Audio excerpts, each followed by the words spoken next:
Vitor Belfort versus Evander Holyfield. What do you guys think about that? Because if I was to take my own temperature on that, it just doubled interest for me. And I was into Oscar. Now, something did not feel right from Jump Street with Oscar and Vitor. It didn't feel right. I identified that as a cash grab. It is what it is. Oscar's going to put the legacy on the line because he needs a few bucks. Okay. But in hindsight, maybe I would come to a different conclusion. When I talk about this, Oscar De La Hoya, to his credit, I give him credit for this. Size matters to him more than a lot of guys, perhaps more than most guys. But Oscar is an athlete, Oscar is a manager, Oscar is an announcer. 3 pounds has mattered. It has cost fights from happening, both for his athletes and for himself, over 3 pounds. And they would argue it all the way down to half, but he's fought at half pound before. 136.5 pounds. Might not be the exact number, but it mattered to him. So when he agreed to fight Vitor, who's huge, Vitor's huge, and he agreed to fight, it was like at 180, but it would still represent not only the 175, it would represent the highest that Oscar has ever fought by about 12% of body weight. So it's just a surprise. I was interested. Vitor's got great hands. Vitor's younger. He's been working hard. He's been consistent. Like, there was a lot of things against Oscar. Oscar still signed up for it. I gave him full credit, but it stayed with me. And so then we see Oscar, and he's drunk and or high. He admitted to being drunk.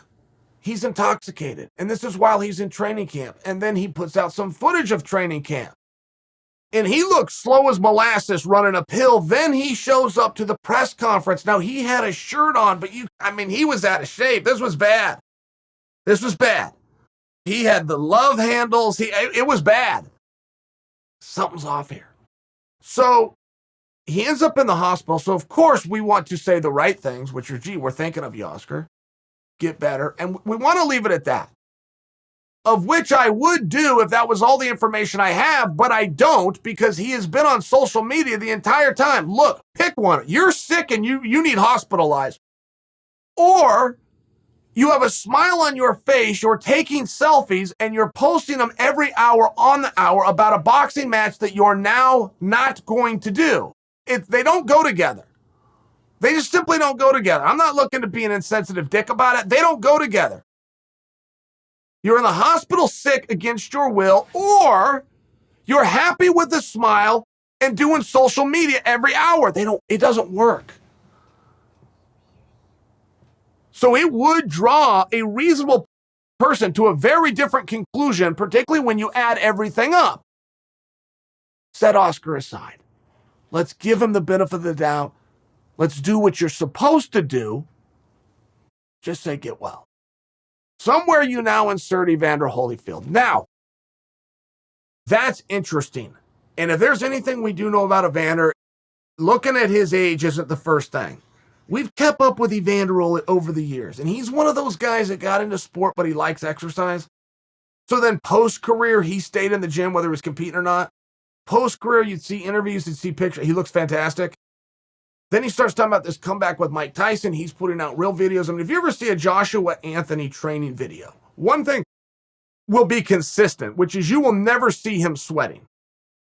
And I've never figured out if he just kind of pulls back on days that the media are there, or if he is genuinely that lazy. I don't have a third choice. It's one of those two. I have never seen Anthony Joshua sweat in a single training video he's done. Literal statement. Evander Holyfield puts out much longer videos than other guys do. Soaking and wet, heart rate going, still pushing. I mean, it's different. That's relevant, right? Very different fight for Vitor.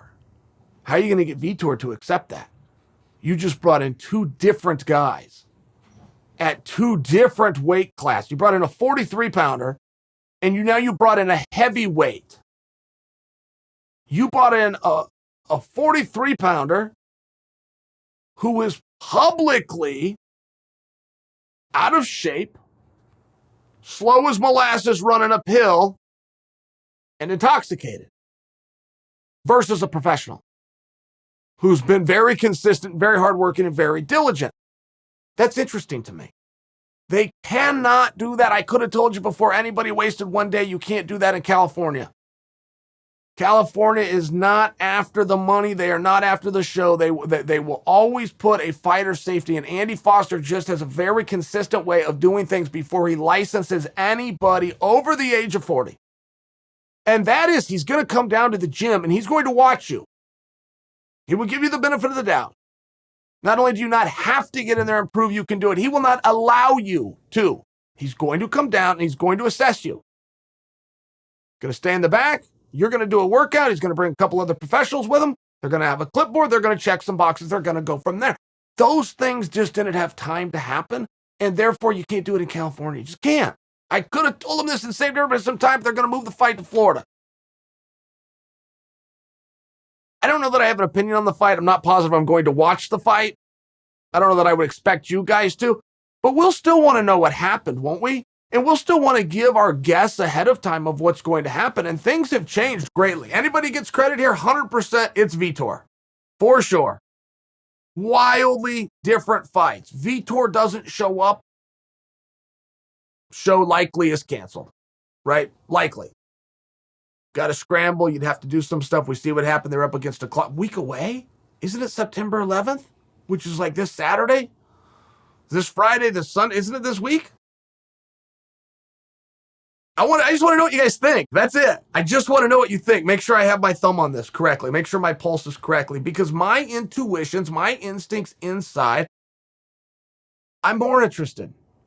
And I wasn't a hater on the Oscar Vitor fight. I was interested. I'm more interested. That's all I want to know. Are you more or less anticipating this match now? Evander versus Vitor, or did you prefer Vitor versus Oscar? That's all I'm asking.